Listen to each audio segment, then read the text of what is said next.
Ce qui émerge ici et maintenant, ça part d'un ressenti qui est très présent là pour moi entre ce que je vis dans ma vie professionnelle et ce que je vis dans ma vie personnelle. Et à quel point depuis que mon auto-entreprise s'est beaucoup développée d'un coup, et ben dans les autres sphères de ma vie, j'ai moins d'énergie du coup. C'est logique, hein. Je peux moins dédier de temps et d'énergie à chaque sphère de ma vie comme j'aimerais. Et je vois que l'aspect pro a pris beaucoup de place.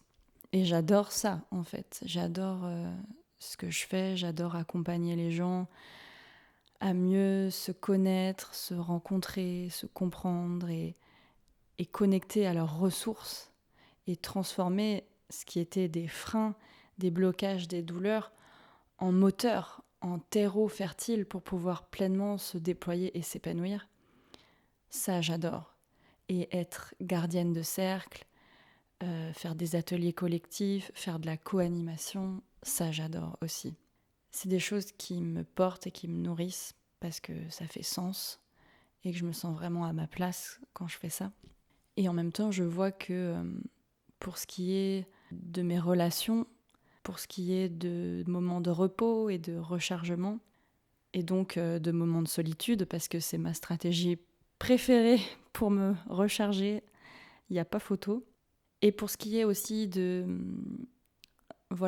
d'être dans un lieu de vie qui me plaise complètement et d'être vraiment en contact avec la nature le plus possible, et ben voilà, c'est un peu presque mission impossible en fait. C'est vraiment comme ça que je me sens.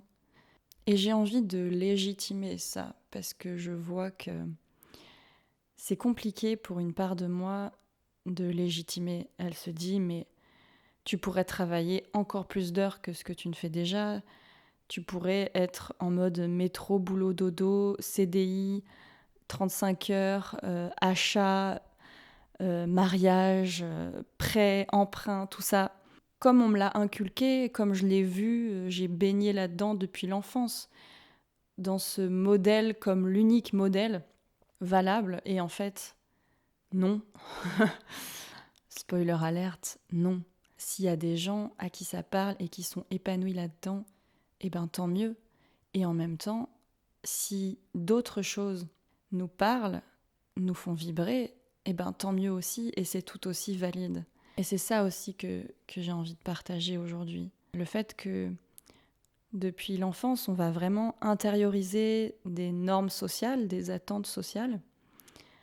Et on va le faire pour des bonnes raisons, pour pouvoir survivre, grandir, évoluer et être accepté, être en connexion et en relation avec les autres, parce qu'on a aussi des besoins sociaux en tant qu'être humain, c'est normal.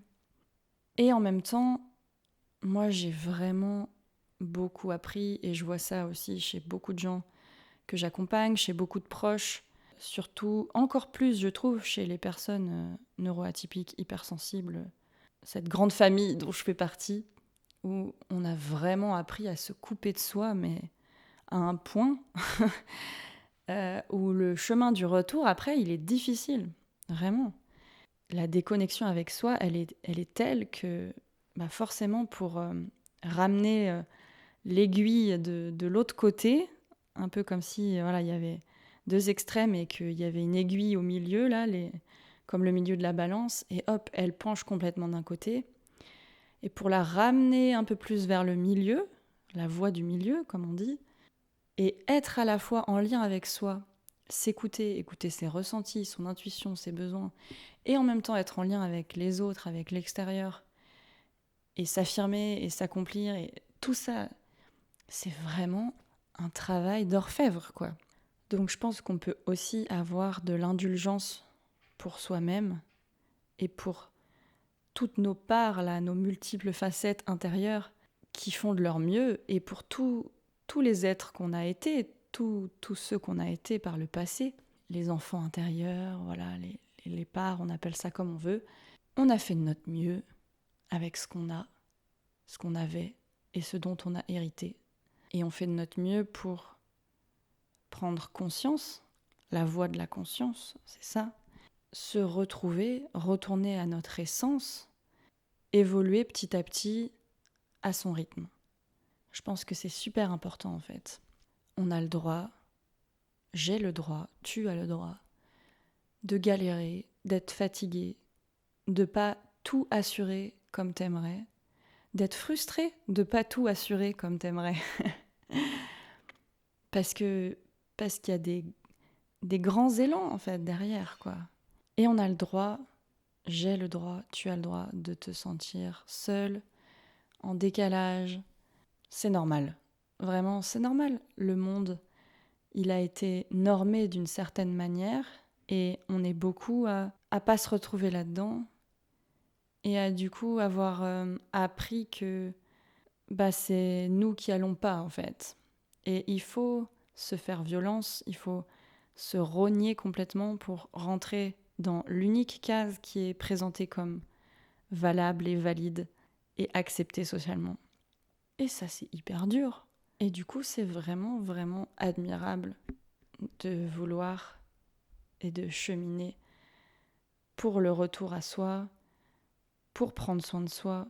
C'est pas du tout de l'égoïsme, parce qu'en plus, quand on prend soin de soi, ça prend soin des autres. C'est automatique puisqu'on est interdépendant et interrelié. Ça aussi, c'est quelque chose qu'on a intégré, qu'il faut être complètement, uniquement tourné vers l'extérieur, sinon on est une mauvaise personne.